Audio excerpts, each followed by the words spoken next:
Hello everyone, कैसे हो आप सभी। स्वागत है आपका अपने चैनल टीचिंग विद वाणी में। आई होप आप सभी अच्छे होंगे और अपनी तैयारी को बेहतर कर रहे होंगे।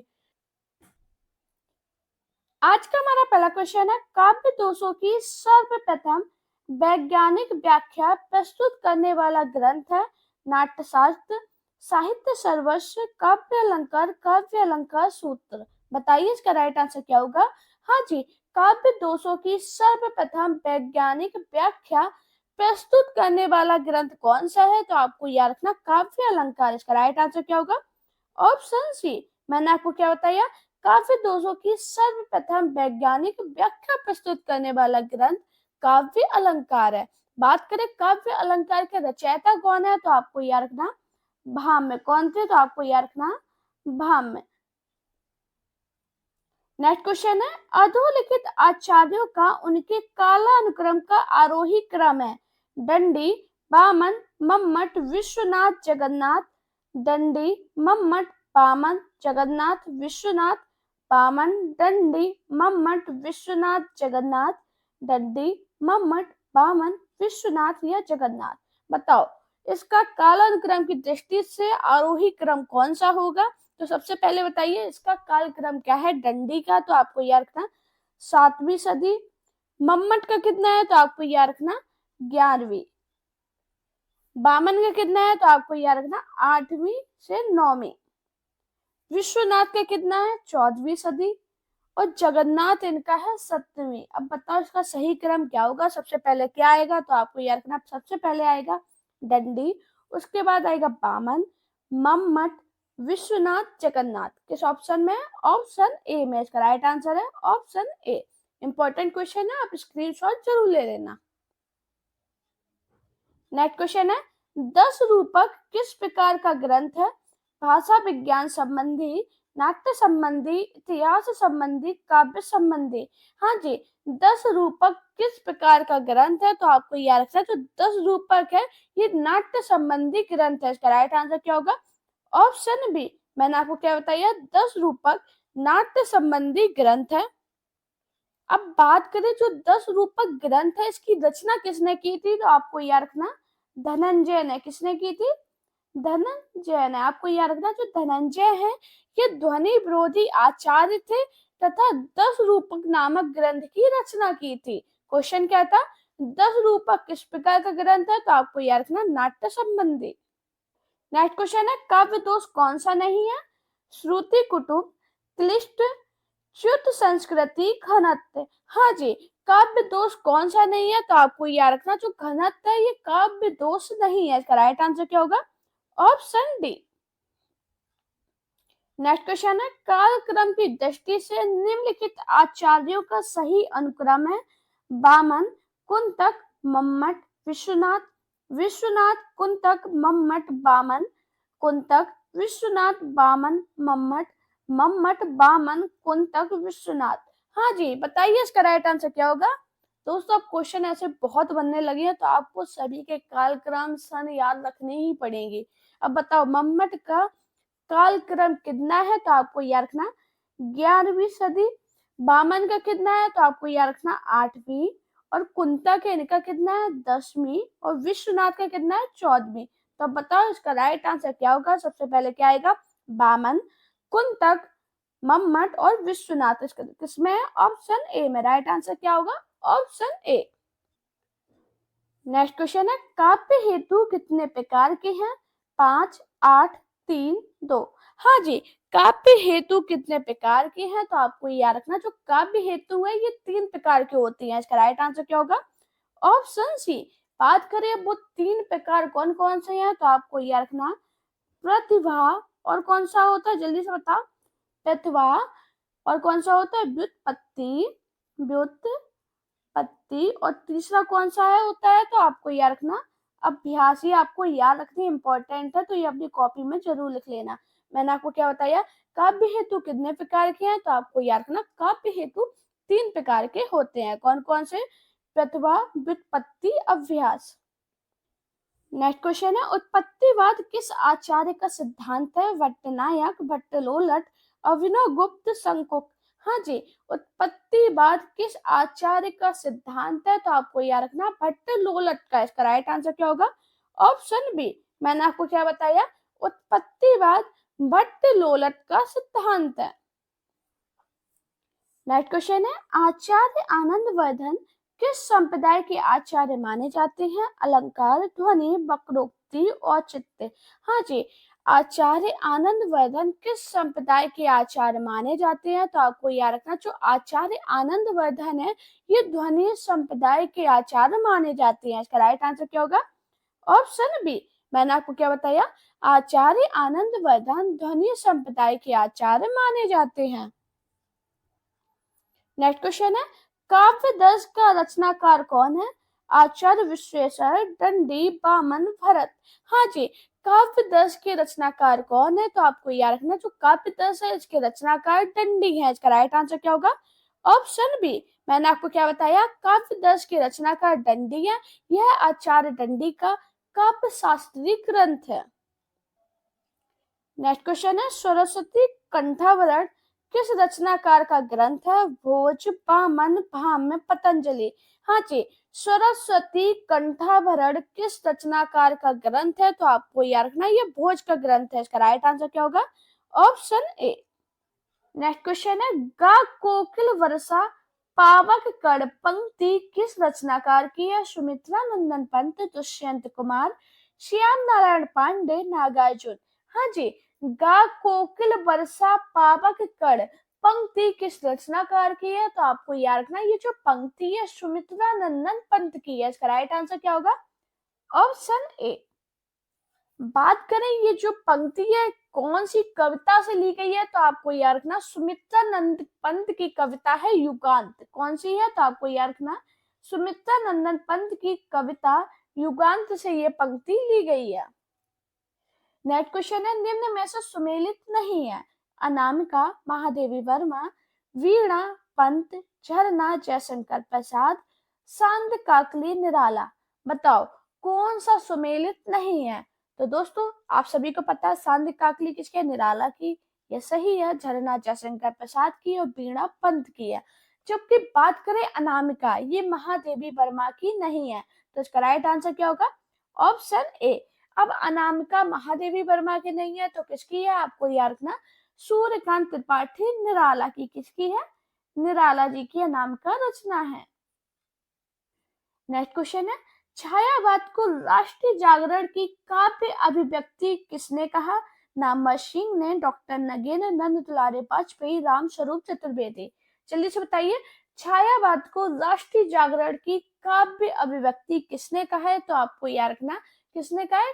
नामवर सिंह ने। इसका राइट आंसर है ऑप्शन ए। नेक्स्ट क्वेश्चन है, निम्न में से कौन सुमेलित नहीं है? परिमल, निराला, पल्लव, पंत, दीपशिखा, महादेवी वर्मा, प्रेम पथिक, श्रीधर पाठक। बताइए कौन सा सुमेलित नहीं है? तो आपको यह पता है परिमल किसकी है? निराला की। पल्लव किसकी है? पंत की। और दीपशिखा किसकी है? महादेवी वर्मा की। जबकि बात करें प्रेम पथिक, ये श्रीधर पाठक से सुमेलित नहीं है। तो इसका राइट आंसर क्या है? Option D. अब बात करें प्रेम पथिक किसकी है? तो आपको याद रखना है जयशंकर प्रसाद की। किसकी है? जयशंकर प्रसाद की रचना है ये। नेक्स्ट क्वेश्चन है, प्रथम रस का आना रंगनी तूने कैसे पहचाना? पंक्ति किसके द्वारा लिखित है? प्रसाद, महादेवी, पंत, निराला। बताओ इसका राइट आंसर क्या होगा? हाँ जी, प्रथम रश्मि का आना रंगनी तूने कैसे पहचाना, ये जो पंक्ति है किसके द्वारा लिखित है? आपको याद रखना सुमित्रा नंदन पंत द्वारा। इसका राइट आंसर क्या होगा? ऑप्शन सी। नेक्स्ट क्वेश्चन है, नेहा रश्मि नीजा की काव्य संग्रह किनके हैं? सुमित्रा नंदन पंत, मुक्तिबोध, निराला, महादेवी वर्मा। हाँ जी, नेहा रश्मि नीजा ये काव्य संग्रह किनके हैं? तो आपको याद रखना किसके हैं? महादेवी वर्मा के। इसका राइट आंसर क्या होगा? Option D. नेक्स्ट क्वेश्चन है, श्रद्धा नामक पात्र किस महाकाव्य में है? कामायनी, प्रिय प्रवास, साकेत, कोदान। हाँ जी, श्रद्धा नामक पात्र किस महाकाव्य में है? तो आपको याद रखना जो श्रद्धा नामक पात्र है कामायनी महाकाव्य में है। इसका राइट आंसर है ऑप्शन ए। अब कामायनी महाकाव्य किसका है तो आपको याद रखना जयशंकर प्रसाद का। किसका है? जयशंकर प्रसाद का कामायनी महाकाव्य, जो कि बहुत ज्यादा फेमस है और इम्पोर्टेंट भी है। नेक्स्ट क्वेश्चन है कामायनी का प्रमुख पात्र है राम, रतन सेन, कृष्ण, मनु। ये बहुत इंपॉर्टेंट क्वेश्चन है, काफी बार पेपर में पूछा गया। बताइए कामायनी के प्रमुख पात्र कौन सा है तो आपको याद रखना जो कामायनी का प्रमुख पात्र है वो मनु है। इसका राइट आंसर है ऑप्शन डी। मैंने आपको क्या बताया? कामायनी का प्रमुख पात्र मनु है। नेक्स्ट क्वेश्चन है इनमें सुमित्रा नंदन पंत की रचना नहीं है, ग्रंथी, परमल, वीणा, पल्लव। हाँ जी, सुमित्रा नंदन पंत की रचना कौन सी नहीं है तो आपको याद रखना जो परिमल है ये सुमित्रा नंदन पंत की रचना नहीं है बल्कि ये निराला की रचना है। इसका राइट आंसर क्या होगा? Option B. परिमल किसकी रचना है तो आपको याद रखना है निराला की रचना है, ये सुमित्रा नंदन पंत की रचना नहीं है। नेक्स्ट क्वेश्चन है हालाबाद के प्रतिष्ठित कवि हैं नरेश मेहता, हरिवंश राय बच्चन, अमिताभ बच्चन, धूमिल। हाँ जी, हालाबाद के प्रतिष्ठित कवि कौन है तो आपको याद रखना हरिवंश राय बच्चन। इसका राइट आंसर है option B. Next important question वेद की हिंसा हिंसा न भवती यह नाटक किसने लिखा है? जयशंकर प्रसाद, भारतेंदु हरिश्चंद्र, उदय शंकर भट्ट, भुवनेश्वर। हाँ जी, वेद की हिंसा हिंसा न भवती यह नाटक किसने लिखा है तो आपको यह रखना भारतेंदु हरिश्चंद्र ने। इसका राइट आंसर क्या होगा? Option B. मैंने आपको क्या बताया? वेद की हिंसा हिंसा न भवती जो नाटक है भारतेंदु हरिश्चंद्र का है। नेक्स्ट क्वेश्चन है निम्नलिखित प्रश्नों में जेपीजी श्रीवास्तव समाप्ति रचित नहीं है। उलटफेर, दुमदार आदमी, लवण धोधो, मर्दानी औरत। बताओ क्या होगा इसका राइट आंसर? जल्दी से बताओ। हाँ जी, तो आपको याद रखना इसका जो राइट आंसर है वो क्या है? लवण धोधो। इसका राइट आंसर क्या है? Option C. क्वेश्चन क्या था? प्रश्नों में जेपी श्रीवास्तव समाप्ति रचित नहीं है तो आपको याद रखना लवण धोधो। नेक्स्ट क्वेश्चन है आचार्य रामचंद्र शुक्ल हिंदी का पहला मौलिक नाटक किसे मानते हैं?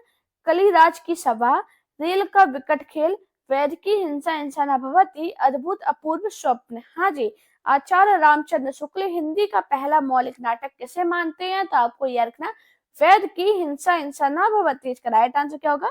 Option C.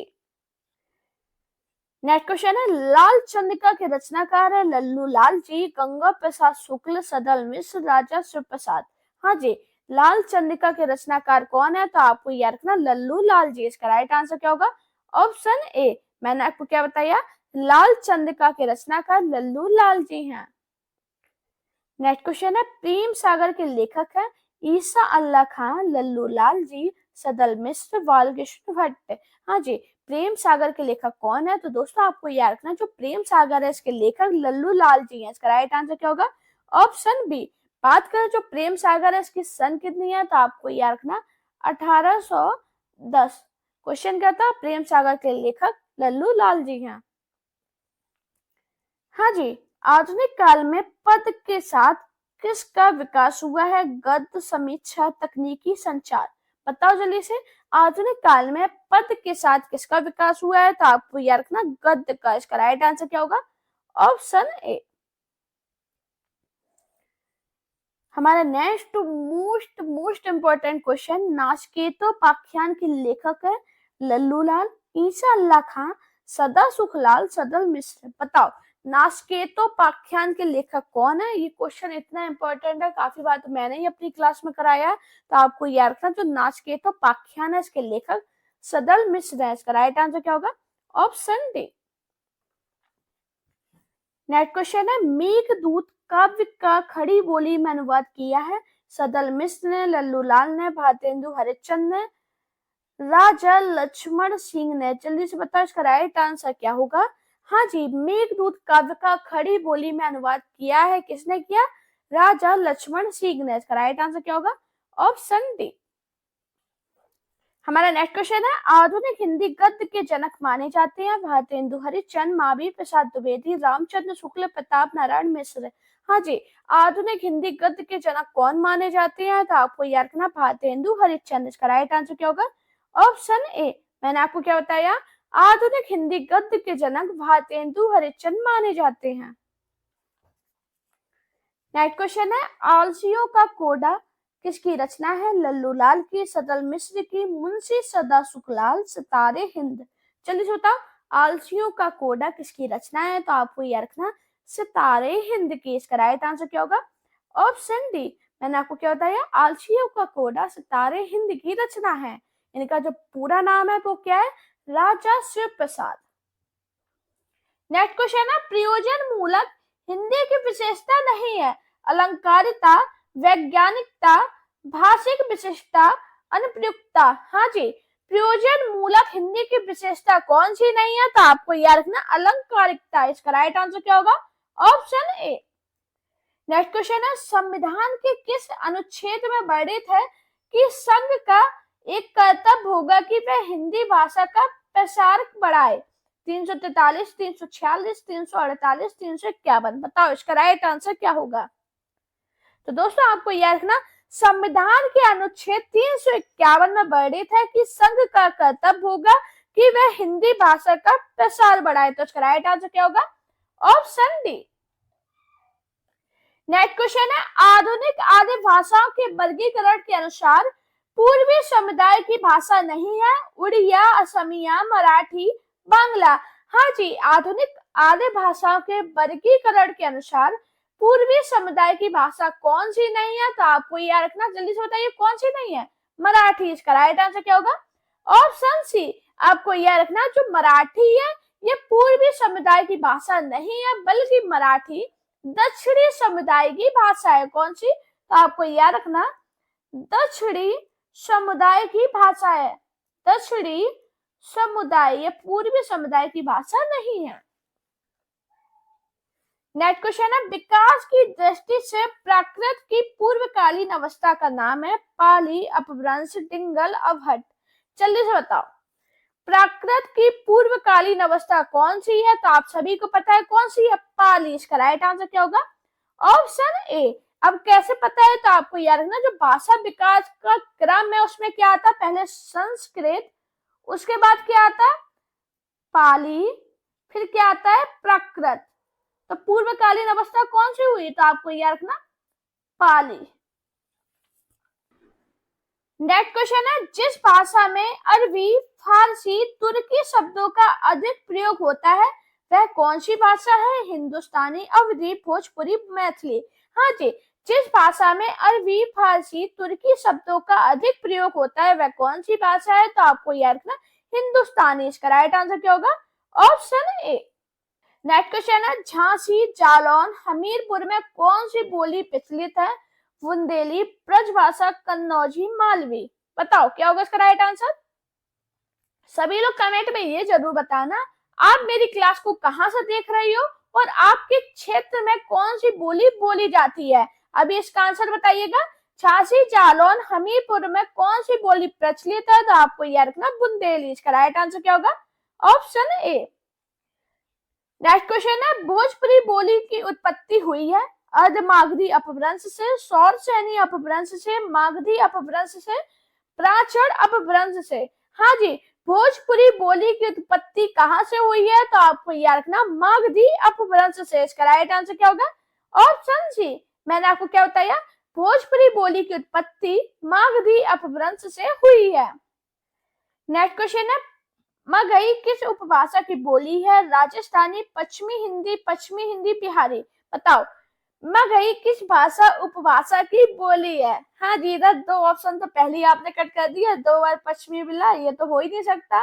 अब कौन सा है? बिहारी। इसका राइट आंसर क्या होगा? Option D. नेक्स्ट क्वेश्चन है, आधुनिक भाषा विज्ञान के जनक कौन है? बहुत इंपॉर्टेंट क्वेश्चन है। Bloomfield, Saussure, Jespersen, Gleason. हाँ जी, आधुनिक भाषा विज्ञान के जनक कौन है? तो आपको याद रखना कौन है? सॉस्यूर। इसका राइट आंसर क्या होगा? Option B.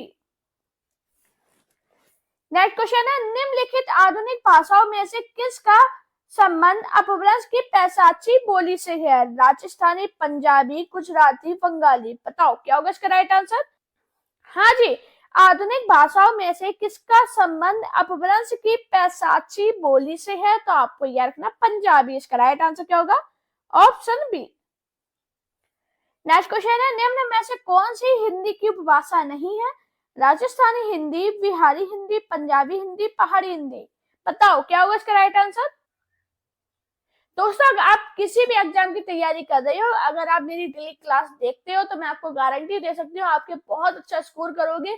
बस आपको करना क्या है, डेली क्लास को देखना है, जितने भी पॉइंट मैं बताती हूँ उसे समझिए, और जो क्वेश्चन मैं आपसे पूछती हूँ उसका आंसर मुझे कमेंट बॉक्स में बताया कीजिए। हाँ जी, कौन सी हिंदी की उपभाषा नहीं है? तो आपको याद रखना पंजाबी हिंदी। इसका राइट आंसर क्या होगा? ऑप्शन सी। नेक्स्ट क्वेश्चन है, निम्नलिखित में से कौन सी पश्चिमी हिंदी की बोली नहीं है? कोरबी, बुंदेली, ब्रजभाषा, बघेली।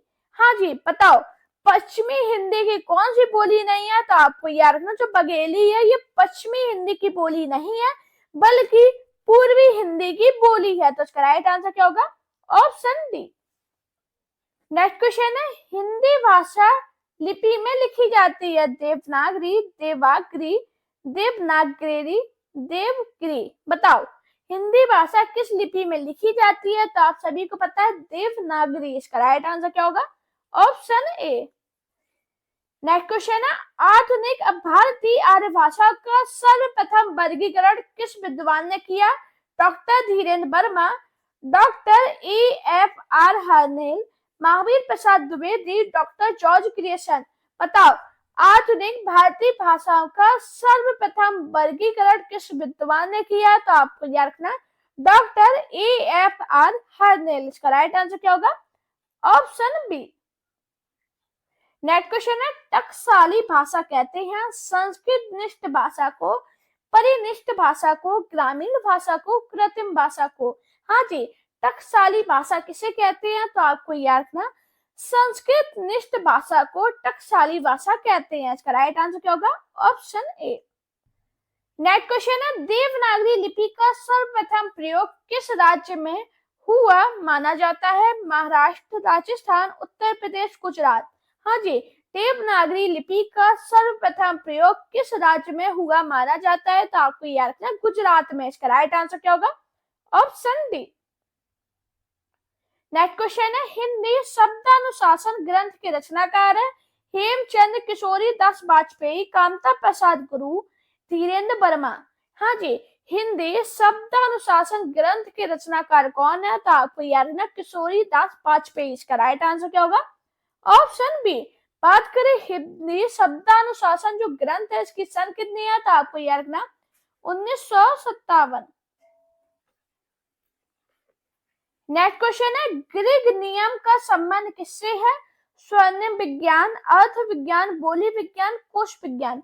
हाँ जी, ग्रीक नियम का संबंध किससे है? तो आपको याद रखना स्वर्णिम विज्ञान से। इसका राइट आंसर क्या होगा? Option A. नेक्स्ट क्वेश्चन है, भाषाओं के पारिवारिक वर्गीकरण का आधार है? रूप, रचना, इतिहास, ध्वनि, अर्थ। बताओ भाषाओं के पारिवारिक वर्गीकरण का आधार क्या है? तो आपको याद रखना इतिहास। इसका राइट आंसर क्या होगा? Option B.